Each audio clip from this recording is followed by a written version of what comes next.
তো hello guys, আজকে বিয়ে বাড়িতে আর একটা ইনভাইট ছিল আমার ননদের বান্ধবীর বিয়েতে। তো এখানে দেখতে পাচ্ছ ওরা সবাই রেডি হয়ে গেছে, আর আমি একটু নাকড়া করছিলাম যাবো না, কারণ আমার ছেলের শরীরটা খারাপ বলে।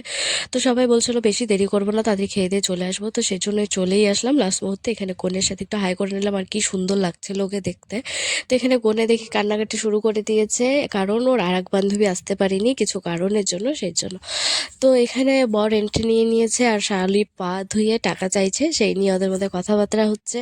তো এখানে বউ আমাদের চলে আসে, যা যা রিচুয়াল করতে হয়, মালা বদল, তারপরে কি শুভ দৃষ্টি যা যা করার করে নিল। এখানে আমরা একটু রিচুয়াল টিচুয়াল দেখে আমরা চলে যাই খেতে। আর এখানে দেখো আমার ছেলে এত বড় হয়ে গেছে, অনেকে একা একাই অনুষ্ঠান বাড়িতে খাবে, কত খেতে পারে।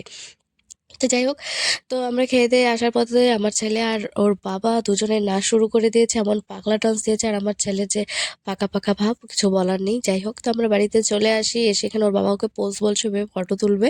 তো চলো।